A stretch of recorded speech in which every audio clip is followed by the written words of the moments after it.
Estamos en una acelerada transición geopolítica, todos lo sabemos, ella lo acaba de decir una vez más. Lo que sí quiero marcar es que transiciones geopolíticas ha habido varias en la historia de la humanidad, por lo menos en los últimos 500 años, desde el descubrimiento de América, en donde, en virtud del cual, España fundamentalmente, en menor medida Portugal, se constituyen de alguna manera en los polos, en las potencias integradoras del sistema internacional, que luego esa posición tan especial, sobre todo del Reino de España, va a ceder temporariamente su cetro por muy poco tiempo a Holanda, que finalmente es apoderado ese papel central de organizador del sistema internacional por el Reino Unido, es decir, por la corona británica, y que eso duraría básicamente hasta la década de los 30. La Gran Depresión de 1929 golpeó mucho a Estados Unidos, pero golpeó todavía más al Reino Unido, que prácticamente quedó desplazado como gran potencia hegemónica, integradora. Comienza a reafirmarse fuertemente Estados Unidos y lo logra en el marco de la Segunda Guerra Mundial, antes de que finalice con los acuerdos de Bretton Woods, en donde, como uno de sus instrumentos fundamentales, Estados Unidos derrota las aspiraciones británicas de mantener el patrón oro e impone el dólar como moneda de cambio universal.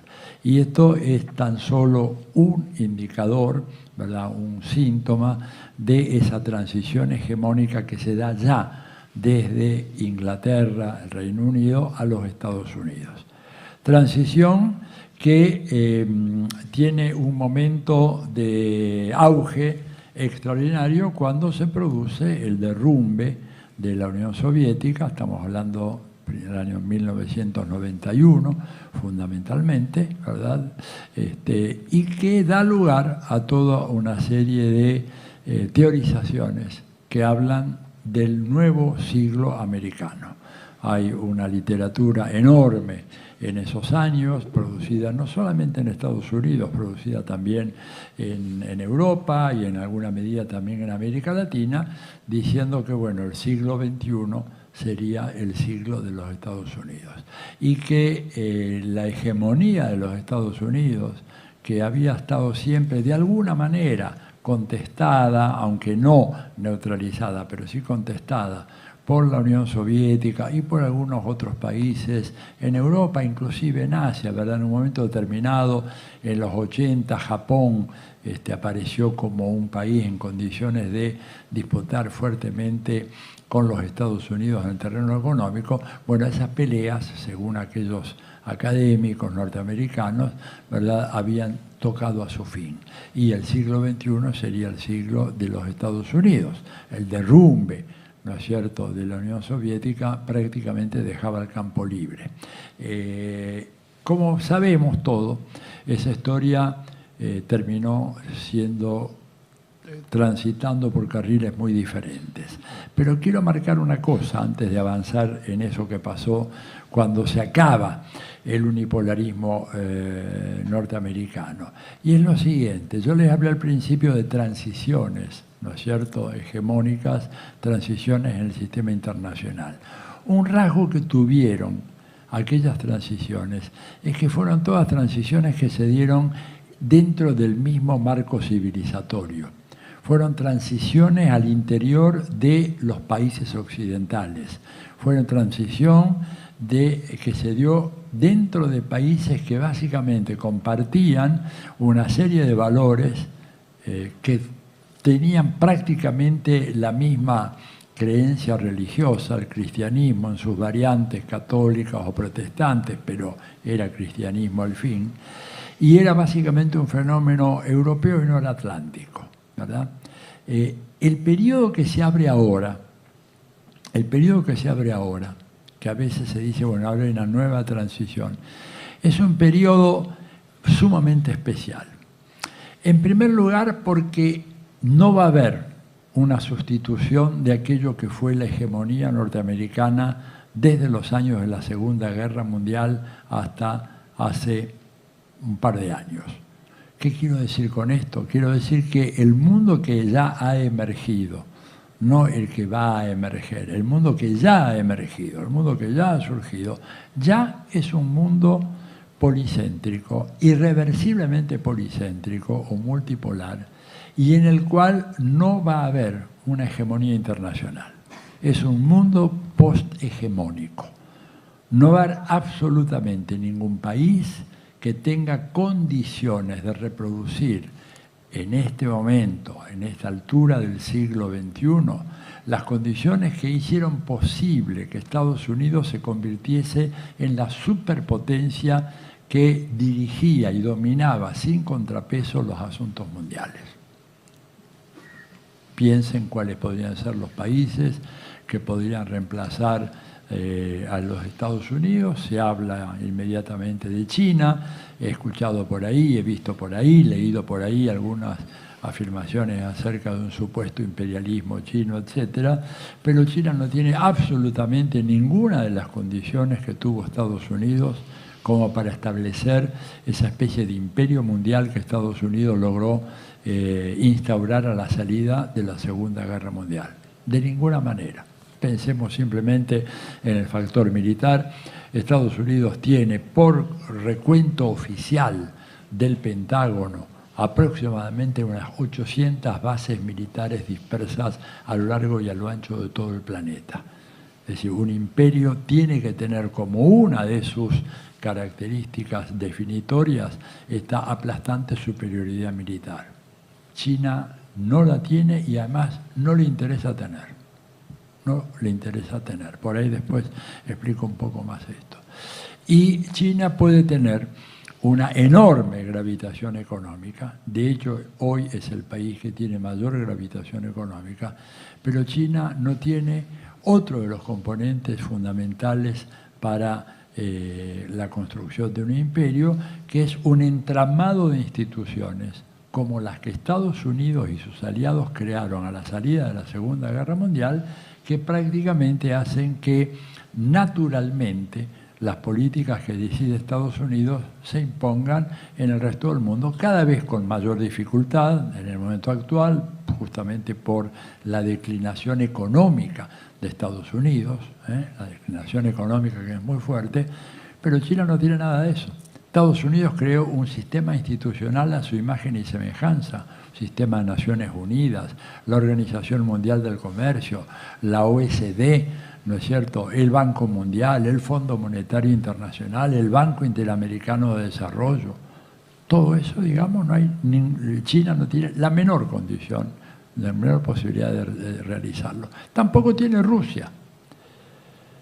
Y las complejidades del momento actual tienen que ver con que las potencias, ¿no es cierto?, que rivalizan hoy son potencias ajenas a ese mundo occidental dentro del cual durante 500 años se procesaron las transiciones hegemónicas, de España, Portugal, Holanda, Inglaterra, Estados Unidos, todas blancas, europeas, cristianas, etc. Hoy en día son competencias entre actores completamente diferentes. Digo, para los países europeos y para los países latinoamericanos, por ejemplo, la Revolución Francesa es un hito que marca parte de incluso nuestra historia colonial. Para los chinos la Revolución Francesa no tiene absolutamente, no tuvo en su historia, en su registro histórico, en su conciencia como nación, la menor importancia. La Reforma Protestante, cuando uno a veces lee algunos textos, ¿no es cierto?, se habla sobre el peso de la Reforma Protestante, la revalorización, la exaltación del individualismo, ¿verdad? Lutero planteaba justamente, y eso era lo sacrílego, y eso fue lo que condenó a la Reforma Protestante, la posibilidad de que el creyente hablara directamente, se comunicara directamente con Dios sin la mediación de un clérigo, de un sacerdote, etc. Todo eso es algo absolutamente esotérico, exótico, nada que ver con la realidad histórica de China, ¿no es cierto? Entonces, acá tenemos un tema, ya no de transición hegemónica, pero sí de recomposición del sistema internacional, que será un sistema post-hegemónico, ¿verdad? Y que por lo tanto será un sistema de tironeos, de tiras y aflojes entre grandes actores. En este momento, tres grandes actores, que son por supuesto Estados Unidos, como potencia en declinación, China, como potencia en alza y consolidada en su poderío económico, y Rusia, ¿no es cierto?, que si bien económicamente no tiene para nada la potencia que tiene China, pero sí es un emporio, un reservorio de recursos naturales absolutamente estratégicos de primer orden, y además es la primera potencia en materia de misiles nucleares del planeta, cosa que a veces se pasa muy alegremente por alto. Es decir, no solamente hay una paridad en número, que esto está acordada por los acuerdos SALT, pero hay una diferencia cualitativa fundamental. Rusia sacó una ventaja extraordinaria en el desarrollo de misiles hipersónicos, es decir, misiles que vuelan o se desplazan a una velocidad varias veces superior a la velocidad del sonido. Se habla, algunos de esos misiles hipersónicos rusos pueden desplazarse cuando son disparados desde un submarino a una velocidad aproximadamente 8.000, 9.000 kilómetros por hora, en contra del misil norteamericano más avanzado que no va más allá de los 3.000 kilómetros por hora. Y esto significa, ¿no es cierto?, que hay una asimetría en este momento a favor de un país como Rusia en materia de tecnología militar de alta escala. Y esto es lo que está, una de las cosas que está en la base de la guerra que se está librando actualmente en Ucrania. Para que vean, para que tomen conciencia de que estamos transitando al borde de un camino de cornisa muy empinada. Hoy en día, si llegara, ojalá que nunca llegue a ocurrir una cosa así, pero si llegara a producirse un enfrentamiento militar apelando a armamentos nucleares, esa guerra duraría no más de 7 u 8 minutos. No sería como la Segunda Guerra Mundial, largos, después de Hiroshima y Nagasaki, por eso estoy con esto, ¿no?, esta camiseta conmemorativa de la bomba atómica lanzada, la segunda, en Nagasaki el 9 de agosto, después de haber lanzado esa bomba, todavía hubo un mes de guerra, en el Pacífico japonés. Hoy se acaban 8 minutos. ¿Por qué? Porque un submarino, ustedes saben que la mayoría de los misiles nucleares se disparan desde submarinos. Hoy en día, por ejemplo, submarinos que están estacionados en el Atlántico Norte disparan ese misil hipersónico ruso que llega a la ciudad de Nueva York en 3 minutos. Y si Estados Unidos disparase algunos, pasa que desde el Mar Negro es más complicado, desde el norte también, Estados Unidos tiene necesidad de apelar más bien a misiles basados en tierra, por eso la importancia de Ucrania, pero un misil norteamericano instalado en Ucrania llega a San Petersburgo o a Moscú en 5 minutos. Entonces, estamos en ese margen, ¿se dan cuenta? Y es una transición muy diferente a todas las anteriores. Gente que no se entiende, gente que de diferentes culturas, gente de diferentes idiomas. Uno puede decir, bueno, el inglés no es igual al español. Sí, no es igual, pero son lenguas romances, tienen una raíz común, ¿no es cierto? Ahora no, ¿qué tienen que ver el ruso, el chino, el inglés, digamos, con estas lenguas, con esta cultura? Mismo Rusia. Es decir, Rusia, hay todo un debate entre los expertos en las cuestiones culturales sobre hasta qué punto Rusia es europea y hasta qué punto no lo es. Es europea en más de un sentido, pero es no europea, es asiática en muchos sentidos. Y estamos hablando del país más grande del mundo. Es decir, Rusia, territorialmente hablando, es un país tan grande como toda Sudamérica, sacando Paraguay, para darnos una idea. Rusia tiene 18 millones de kilómetros cuadrados y Sudamérica tiene 18.300.000 más o menos. O sea, Rusia sola es como todo Sudamérica. Hay 11 usos horarios en Rusia.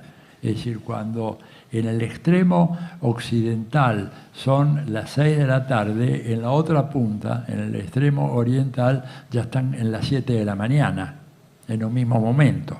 O sea, es un país realmente gigantesco. Y es uno de los principales protagonistas de esta recomposición del sistema internacional, que ya está en marcha y que es irreversible. ¿Por qué es irreversible? Bueno, porque Estados Unidos no puede parar ese proceso. ¿Por qué no puede? Si tiene 800 bases militares, amén de las bases no declaradas y que aparecen como bases de observación satelital o como bases de experimentación en cuestiones de agricultura, la selva, animales silvestres, etc. Pero dejemos las que están oficialmente reconocidas, poco más de 800, ¿verdad? ¿Cómo no puede ganar una guerra? Bueno, hay toda una producción de textos, de artículos, de libros publicados en Estados Unidos en los últimos 20 años, tratando de dar una respuesta a esta pregunta. ¿Por qué no podemos ganar guerras? ¿Por qué perdimos en Vietnam? ¿Por qué tuvimos que huir de Afganistán? ¿Por qué no hemos podido acabar con rivales y enemigos, por ejemplo, como los iraquíes, que al fin y al cabo, después de 11 años de guerra, salimos empatados? ¿No es cierto? No pudimos ganar en Corea. Corea la destrozaron, de norte a sur, todo. Lo que se llama, en la jerga militar norteamericana, carpet bombing. Carpet bombing quiere decir pasar como una carpeta, ¿verdad?, que no quede nada arriba. Después reconstruyeron el sur, no así el norte. Y sin embargo no pudieron quedarse con toda la península de Corea. Como les dije recién, perdieron por paliza en Vietnam. ¿Por qué no se puede? Bueno, porque ganar una guerra es algo más que un tema de cuestión militar. Se requiere otra cosa. Se requiere una capacidad política, se requiere doblegar la resistencia al adversario, se requiere quebrar, ¿no es cierto?, aquel país o aquella nación o aquel pueblo que fue sometido por las armas. Y eso no lo han logrado, ¿no es cierto? Y entonces, Estados Unidos tiene un presupuesto militar que en este momento está por las nubes, está llegando, cuando se toman todos los componentes del presupuesto militar norteamericano, estamos hablando de 1 millón de millones de dólares. 1 millón de millones de dólares. Por ahí van a ver que algunos medios hablan de que el presupuesto es de 870.000 millones de dólares, o sea, no sería 1 millón de millones, pero en esa cifra no les cuentan, por ejemplo, el presupuesto de la Administración Nacional de Veteranos, que tradicionalmente fue considerado parte del presupuesto militar norteamericano, porque es el presupuesto de esa organización hospitalaria y psiquiátrica que atiende a los mutilados, a los heridos, a las víctimas de las guerras, a los heridos no solamente con heridas físicas, mutilaciones físicas, sino personal, ¿verdad?, que se trastorna con las guerras y que requiere asistencia psiquiátrica. Cuando ustedes suman ese componente, estamos llegando a más allá, un poquito por encima del 1 millón de millones de dólares. Ese componente de la Administración de Veteranos equivale casi al 95% del presupuesto militar de China, que es el segundo país en gasto militar del planeta. O sea, con lo que Estados Unidos gasta en la administración de veteranos, prácticamente cancela el presupuesto militar chino. Y pese a eso, ¿verdad?, Estados Unidos no puede meterse en una guerra, no puede meterse activamente en Ucrania. Ustedes podrán decir, pero ¿cómo es que hace 1 año y medio están dando tanto dinero? ¿Por qué no van ellos? Y no van ellos porque saben muy bien que si Estados Unidos escala, ya han llegado a niveles muy peligrosos, pero si escala enviando tropas con la bandera de las Star and Stripes, ¿no?, las estrellas y las rayas a Ucrania, eso ya es la breve Tercera Guerra Mundial, la guerra de 8 minutos que estoy diciendo yo recién. Y por eso Estados Unidos no va, por eso no se mete. porque el plan es destruir a Rusia. Cuando digo el plan es destruir a Rusia, no vayan ustedes a pensar que una lectura mía sesgada, diciendo, bueno, yo creo que... No. Esto lo dijo textualmente el señor Paul Wolfowitz en el año 1992, cuando en medio de todo el optimismo que había, con la implosión de la Unión Soviética, Wolfowitz escribe un documento que se filtra a la prensa en parte. Él era en ese momento el número 2 del Departamento de Defensa. Wolfowitz es un ciudadano israelí norteamericano, pero en ese momento estaba como el número 2 del Departamento de Defensa. Escribe un documento en donde él llama la atención al optimismo que reinaba en el establishment norteamericano ante la caída de la Unión Soviética.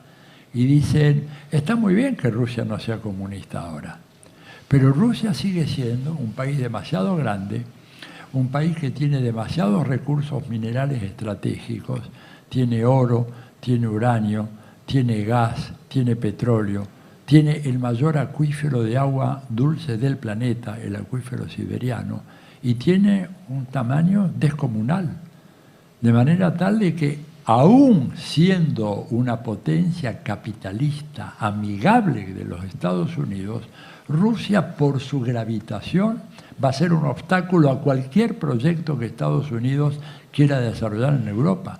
Y por lo tanto, la política inteligente que Estados Unidos debe hacer en relación a Rusia es procurar que Rusia se debilite, que sea sometida a una serie de sanciones de todo tipo, impedir que se incorpore a la OTAN, como en algún momento lo planteó el mismo Gorbachev, ¿no es cierto?, en un alarde de ingenuidad, pensando que lo iban a recibir con los brazos abiertos, fuera Rusia de la OTAN, sanciones en contra de Rusia y sobre todo diseñar un proyecto por el cual se pueda fragmentar ese inmenso territorio para dar lugar a 10 o 15 naciones, porque Rusia es un mosaico de nacionalidades y de tribus de la época, digamos, ya del imperio de los zares.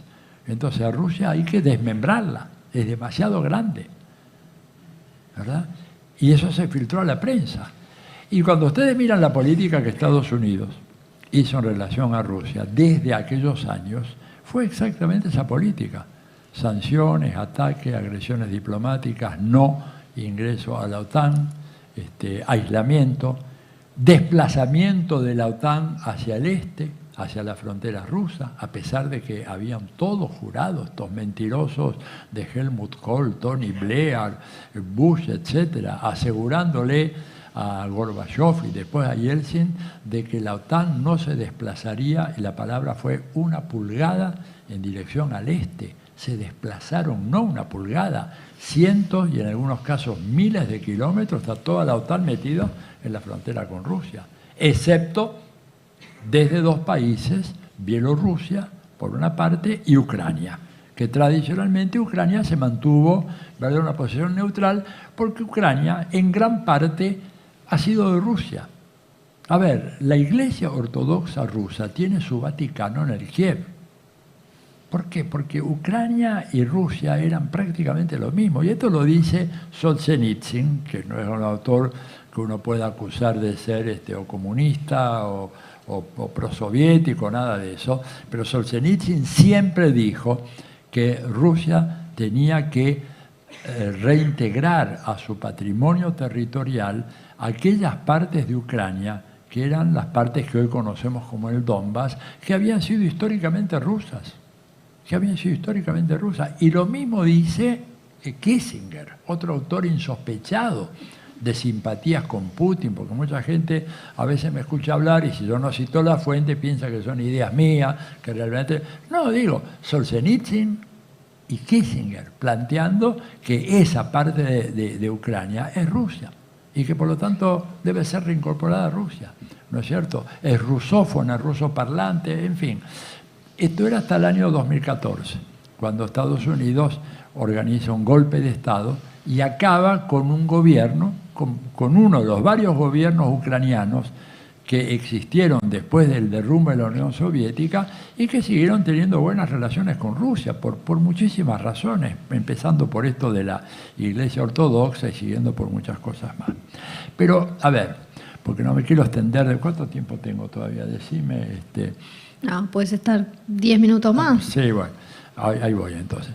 Entonces, en ese contexto, ustedes imaginan de que estamos ante una situación extremadamente grave. Wolfowitz planteó la línea. Ustedes dirán, bueno, pero después la abandonaron. No, todo lo contrario. Y en el año 2019 sale un documento que a mi juicio es el que finalmente provoca la guerra en Ucrania, porque esa guerra fue provocada. Eso que les quede claro, además el documento que les voy a citar ahora lo dice. Tenemos que hacer que Rusia se meta en una guerra en Ucrania. Va a ser la manera de garantizar que Rusia se desangre y facilitar nuestros planes para fragmentar a Rusia. ¿Quién dijo esto? ¿Quién escribió esto? Lo pueden encontrar buscando en internet, buscan Corporación RAND, está en inglés el documento, se llama Sobreextendiendo y desequilibrando a Rusia.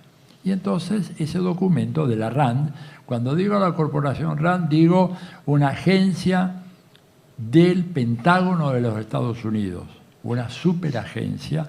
A veces la gente piensa que es apenas un tanque de pensamiento o una ONG.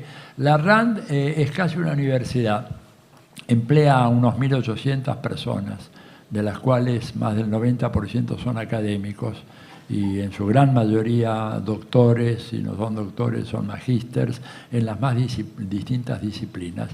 Y en ese documento de la RAND, que les repito, les invito que lo busquen en internet y ahí se puede ver el resumen del documento, ¿no es cierto? Porque el documento en su total, que tampoco fue autorizado por la RAND para ser publicado, pero se lo agarraron algunos de los hackers, vayan a saber quiénes, y lo publicaron, el resumen, es un resumen de unas 20 páginas, y en donde dice, bueno, cómo hay que hacer las sanciones en el área comercial, cómo hay que hacer las sanciones en el área financiera, cómo hay que hacer las sanciones en el área diplomática. Por ejemplo, en el área comercial dicen, bueno, hay que dejar de comprar gas y petróleo a Rusia.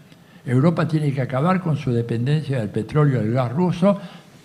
Dicho y hecho, después que hicieron, reventaron el poliducto aquel que llevaba gas y petróleo de Rusia cuando empieza la guerra en Ucrania, y el propio periodista norteamericano del New York Times dice que eso lo hizo los Estados Unidos. Bueno, eso está todo en ese texto. El texto es de febrero del 2019. Lo interesante es el capítulo militar, en donde dice sanciones militares.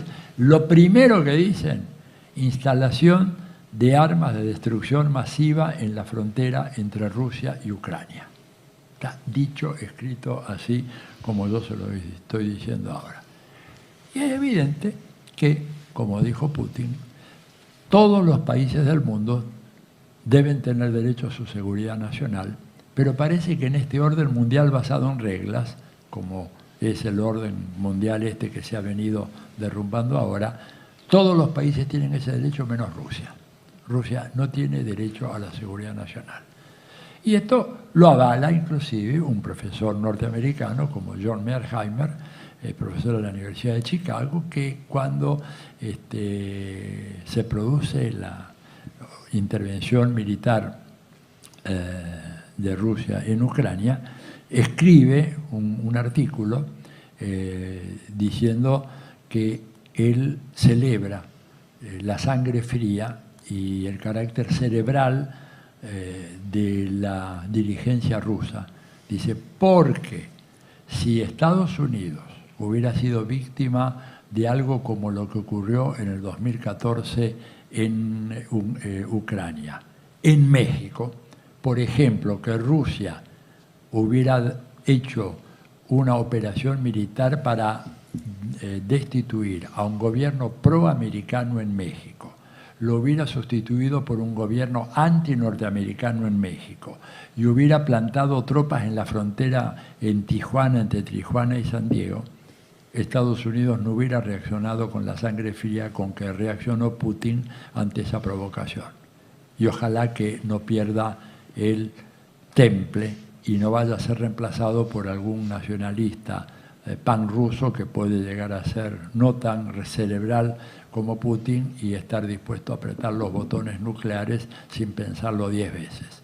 Él decía, si esto nos hubiera ocurrido a nosotros, Estados Unidos no hubiera tenido, seguramente su dirigencia, no hubiera tenido el menor empacho en avanzar sobre México, invadir México, acabar con esa amenaza, ¿no es cierto? Y sin embargo, esto que pasó en el 2014 prácticamente estuvo 8 años ahí sin que hubiera una respuesta por parte de Rusia para acabar con esa amenaza. Entonces, en este contexto, evidentemente sí, estamos, creo que Ana Esther lo decía muy claramente, en una transición muy compleja, en un mundo en donde todas esas rutas que vimos recién tienen una importancia enorme, en donde la cuestión militar tiene una importancia decisiva, en donde hay una cierta asimetría en términos de estos misiles hipersónicos y en donde hay un terreno, y con esto voy a ir cerrando un poquito, que es que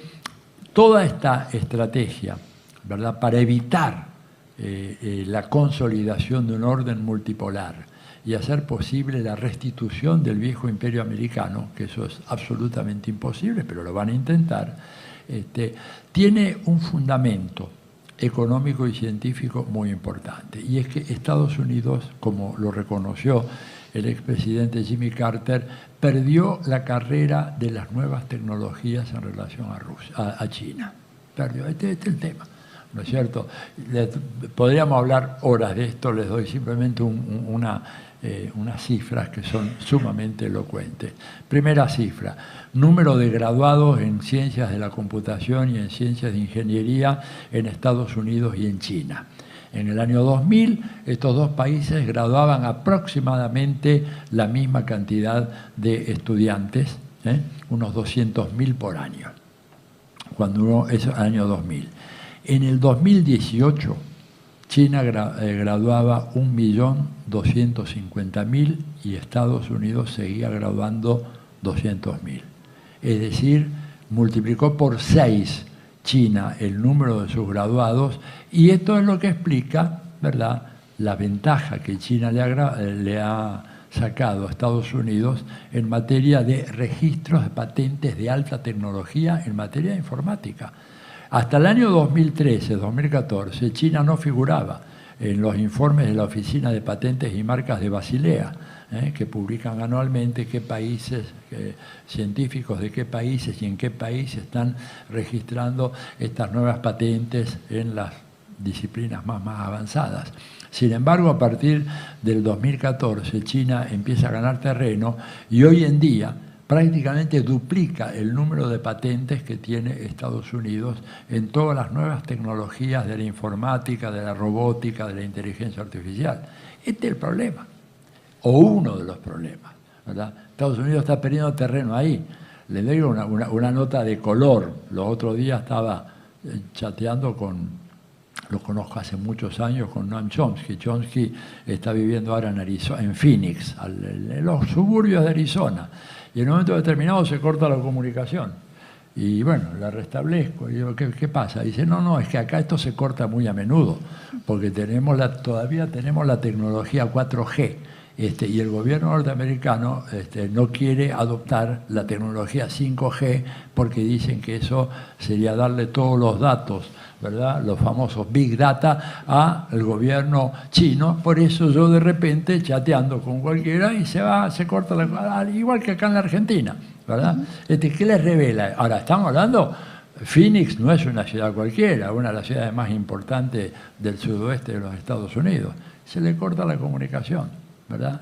Esto revela cuántos kilómetros de vías férreas de alta velocidad tiene Estados Unidos, ¿no es cierto? Fundamental en un mundo con esas dimensiones territoriales. ¿Saben cuánto? 0, igual que la Argentina. Cero vía férrea de alta velocidad. ¿Cuántas tiene China? La última estimación tenía 18.000 kilómetros de vía férrea de alta velocidad. Este es el tema.